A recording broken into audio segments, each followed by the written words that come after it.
ഇന്നത്തെ വീഡിയോയിൽ തുഷാരഗിരിക്ക് പോയൊരു ട്രിപ്പാണ് കേട്ടോ കാണിക്കുന്നത്. കോഴിക്കോടുള്ള പ്രകൃതി സുന്ദരമായൊരു സ്ഥലമാണ് തുഷാരഗിരി. ശരിക്കും ഞങ്ങൾ വയനാട്ടിലേക്കുള്ള യാത്രയാണിത്. ഞാനും മക്കളും എൻ്റെ 2 ചേച്ചിമാരും ഫാമിലിയൊക്കെ കൂടിയിട്ടാണ് ഈ ഒരു ട്രിപ്പ്. ഇങ്ങനെയൊക്കെ എല്ലാവരും കൂടി യാത്ര പോകുമ്പോൾ നല്ല എൻജോയ് ചെയ്ത് പോകണമെങ്കിൽ ഒരു വണ്ടിയിലായിരിക്കണം എല്ലാവരും. പക്ഷെ ഞങ്ങൾക്ക് അന്ന് അങ്ങനെ പറ്റിയില്ല. അതുകൊണ്ട് ഞങ്ങൾ 2 വണ്ടിയിലായിട്ടാണ് പോണത്. വയനാട് പോണ വഴിക്ക് ആദ്യം കാണാൻ പറ്റുന്നൊരു നല്ലൊരു സ്ഥലമാണ് കേട്ടോ തുഷാരഗിരി. ഞങ്ങൾ കോഴിക്കോട് എത്തിയപ്പോൾ എന്തായാലും തുഷാരഗിരി വെള്ളച്ചാട്ടം കണ്ടിട്ട് പോകാമെന്ന് വിചാരിച്ചു. കോഴിക്കോട് കോടഞ്ചേരിയിലാണ് തുഷാരഗിരി വെള്ളച്ചാട്ടം. ഞങ്ങൾ രാവിലെ ഒരു 9:30 കഴിഞ്ഞപ്പോഴാണ് പട്ടാമ്പിന്ന് ഇറങ്ങിയത്. അപ്പോൾ ഇടയ്ക്ക് ലഞ്ചൊക്കെ കഴിച്ചിട്ടാണ് ഇവിടെ എത്തിയത് കേട്ടോ. അവിടെ എത്തിയപ്പോൾ ഒരു 2 മണിയൊക്കെ ആയിട്ടുണ്ട്. അപ്പോൾ യാൻവിക്കുട്ടി അവിടെ കളിക്കുന്നുണ്ട്. യാൻവിയുടെ പാവക്കുട്ടി എൻ്റെ കയ്യിലായിരുന്നു. ഞാനതിന് കെട്ടിപ്പിടിച്ചിരിക്കുകയായിരുന്നു കേട്ടോ. ഒരു പഞ്ഞിക്കെട്ട് പോലെയുണ്ട് ഈ ഡോള്.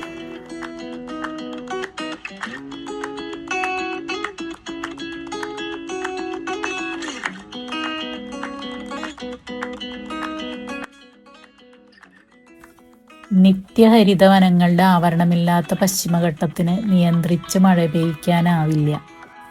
കാലാവസ്ഥാ മാറ്റത്തിന് ആദ്യം വേണ്ട തിരുത്തൽ കാട്ടുതീയിൽ നിന്ന് കാടുകളെ കാത്തു സൂക്ഷിക്കലാണ്. ഫോറസ്റ്റ് ഡിപ്പാർട്ട്മെൻറ്റിൻ്റെ ഇങ്ങനെയുള്ള കുറച്ച് ബോർഡുകൾ നമുക്കിവിടെ കാണാൻ പറ്റും. ഞങ്ങളിവിടെ പാർക്കിങ്ങിൽ വണ്ടി പാർക്ക് ചെയ്തു. അത് കഴിഞ്ഞിട്ട് കുറച്ചങ്ങോട്ട് നടന്ന് പോകണം കേട്ടോ. ഇങ്ങനെയുള്ള വെള്ളച്ചാട്ടമൊക്കെ കാണാൻ പോകുമ്പോൾ കുറച്ചധികം ഉള്ളിലേക്ക് നമ്മൾ നടന്ന് പോകേണ്ടി വരും. ഇങ്ങനെയുള്ള ഫോറസ്റ്റ് ഏരിയയുടെ അവിടേക്ക് എത്തുമ്പോൾ തന്നെ ഒരു തണുപ്പൊക്കെ അനുഭവപ്പെട്ടു തുടങ്ങും. നമ്മുടെ മനസ്സും ശരീരമൊക്കെ ഇങ്ങനെ തണുത്ത് തുടങ്ങും. തുഷാരഗിരി എന്നുള്ള പേരിനോട് തന്നെ ഒരു ഇഷ്ടം തോന്നി. തുഷാരം എന്ന് വെച്ചാൽ മഞ്ഞ്, ഗിരി മല, മഞ്ഞണിഞ്ഞ മലകൾ എന്നർത്ഥം വരുന്ന തുഷാരഗിരി കാണേണ്ട ഒരു സ്ഥലം തന്നെയാണ് കേട്ടോ. ഈ സമയത്തൊന്നും ഞാൻ വീഡിയോ എടുക്കണ്ടായിരുന്നില്ല. എൻ്റെ ചേച്ചിയുടെ മോള് വീഡിയോ എടുക്കണ്ടായിരുന്നു കേട്ടോ. അത് കാരണം എനിക്കിതൊക്കെ കിട്ടിയത്. നല്ല ഭംഗിയുള്ള പൂക്കളൊക്കെ കണ്ടും ആ പ്രകൃതിയുടെയൊക്കെ ഒരു കുളിർമ ആസ്വദിച്ചും ഞങ്ങളങ്ങനെ മുന്നോട്ട് പോവാണ്.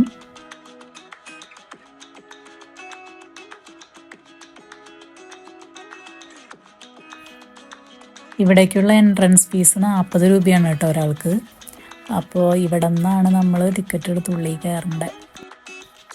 ഇവിടെ 3 വെള്ളച്ചാട്ടങ്ങളാണുള്ളത്.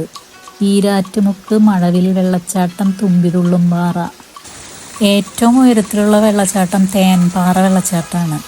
നമ്മൾ ഇൻസ്റ്റയിലൊക്കെ കണ്ടിട്ടുള്ളത് നിറച്ചും ബട്ടർഫ്ലൈസൊക്കെ ഉള്ള ഒരു സ്ഥലം. അതിൻ്റെ ഇടയിൽ കൂടെ ആൾക്കാർ പോണത് അത് ഈ തേൻപാറ വെള്ളച്ചാട്ടത്തേക്ക് പോണ വഴിയിലാണ്.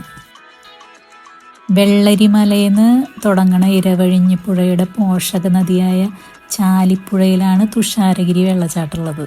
സെപ്റ്റംബർ മുതൽ നവംബർ വരെയാണ് ഇവിടെ വെള്ളച്ചാട്ടത്തിന് കൂടുതൽ ശക്തി ഉണ്ടാവുന്നത്.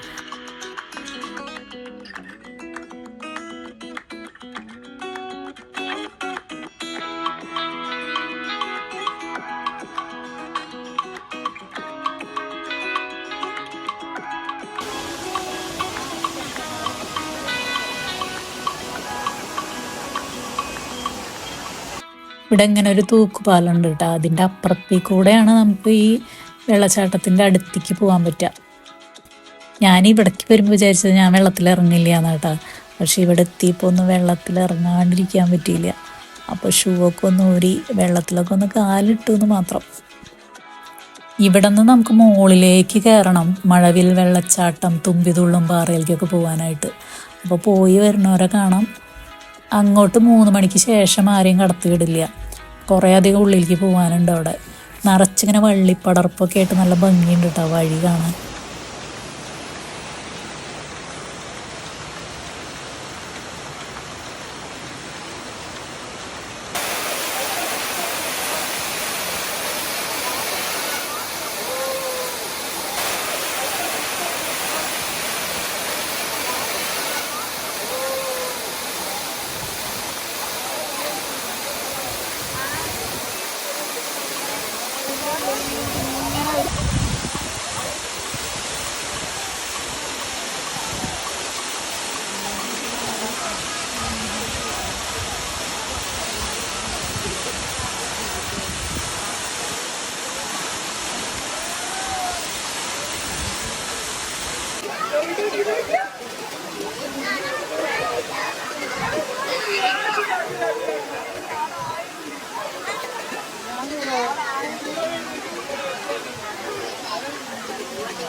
ഉച്ച കഴിഞ്ഞുള്ള സമയമായ കാരണം നല്ല തിരക്കുണ്ടായിരുന്നു. അപ്പം ഞങ്ങളവിടെ കണ്ടിട്ട് തിരിച്ചിങ്ങോട്ട് ഇറങ്ങാണ്. ശരിക്കും പറഞ്ഞാൽ ഇങ്ങനത്തെ സ്ഥലത്തേക്ക് രാവിലെ തന്നെ വരണം, അപ്പം ഇത്തിരി തിരക്ക് കുറവായിരിക്കും.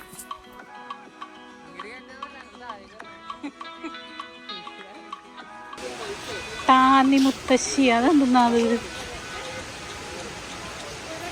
ടാന്നി മുത്തശ്ശി എന്നുള്ള ബോർഡ് കണ്ട കാരണം അവിടെ ഇരിക്കുന്ന ആ ചേച്ചിയോട് ഞാൻ ചോദിച്ചു ഇതെന്തെന്നാന്ന് ചോദിച്ചപ്പോൾ അങ്ങോട്ട് പോയി നോക്ക് അപ്പം കാണാമെന്ന് പറഞ്ഞു.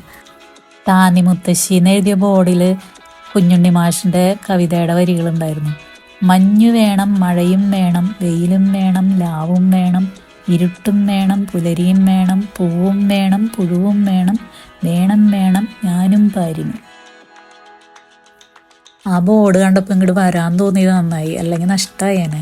ശരിക്കും ഞങ്ങൾ ആ വെള്ളച്ചാട്ടം കണ്ടിട്ട് അങ്ങോട്ട് തിരിച്ചു പോകാൻ നിൽക്കായിരുന്നു. 150 അടി ഉയരമുള്ള ഒരു മരം. ഈ മരം ഒരു കൗതുകം പോലെ, ഒരു അത്ഭുതം പോലെ തോന്നി എനിക്ക്. എന്താണെന്നറിയോ, ഞാൻ ഇതിനു മുമ്പ് ഒരു മരത്തിൻ്റെ ഉള്ളിൽ കയറി നിന്നിട്ടില്ല. ഈ മരത്തിൻ്റെ ഉള്ളിൽ കയറി നിൽക്കുമ്പോൾ നമുക്ക് മുകളിലേക്ക് നോക്കുമ്പോൾ ആകാശം കാണാൻ പറ്റും. അതായത് ഈ മരം പൊള്ളയാണ്. അങ്ങനെ ഒരു മരം ആദ്യമായിട്ടാണ് കേട്ടോ ഞാൻ കാണുന്നത്. 2-3 പേർക്ക് നിൽക്കാൻ പറ്റും കേട്ടോ ഉള്ളിൽ. ഇതിൻ്റെ ഉള്ളിൽ ഒന്നുമില്ല, പൊള്ളയായിട്ട് ഇങ്ങനെ നിൽക്കുക. അതെങ്ങനെ ഇത്ര നാൾ നിൽക്കണേന്ന് തോന്നും. കുറേ വർഷങ്ങൾ പഴക്കമുള്ള ഒരു മരമാണ് കേട്ടത്. മുത്തശ്ശീനെ സംരക്ഷിക്കാനായിട്ട് ചുറ്റിലും ഇരുമ്പ് വേലിയൊക്കെ കെട്ടി വെച്ചിട്ടുണ്ട്. തുഷാരഗിരിയിലേക്ക് നിങ്ങൾ പോവുകയാണെങ്കിൽ താന്നി മുത്തശ്ശീനെ കാണാണ്ട് പോകരുത് കേട്ടോ, പോയി കണ്ടോളൂ. ഞങ്ങളിതിൻ്റെ ഉള്ളിൽ കയറി ഫോട്ടോ ഒക്കെ എടുത്തു, മുത്തശ്ശീനെ കണ്ടു, സന്തോഷമായി, തിരിച്ചു പോവാണ്. ശരിക്കും ഇവിടെ രാവിലെ തന്നെ എത്തണം, അപ്പോഴാണ് നമുക്ക് മുകളിൽ കയറാൻ പറ്റണവർക്ക് കേട്ടോ മുകളിൽ കയറി കാണാൻ പറ്റുള്ളൂ. അപ്പോൾ മഴവിൽ വെള്ളച്ചാട്ടം, തുമ്പിതുള്ളും പാറയൊക്കെ കാണാൻ പറ്റും. ഈ മഴവിൽ വെള്ളച്ചാട്ടത്തിൽ അങ്ങനെ പേര് വരാൻ കാരണം ഇവിടെ വെയിലുള്ളപ്പോൾ അതിൻ്റെ മുകളിൽ മഴവില്ല് തെളിയുത്രേ. ഏത് സമയത്തും അതിശക്തമായിട്ടുള്ള മലവെള്ളപ്പാച്ചിലുണ്ടാവും, സൂക്ഷിക്കുക എന്ന് എഴുതി വെച്ചിട്ടുണ്ട് കേട്ടോ. കായാമ്പൂമരം ഞാൻ ആദ്യമായിട്ടാണ് കാണുന്നത്, അപ്പോൾ അതിനൊന്ന് ക്യാമറയ്ക്കുള്ളിലാക്കി.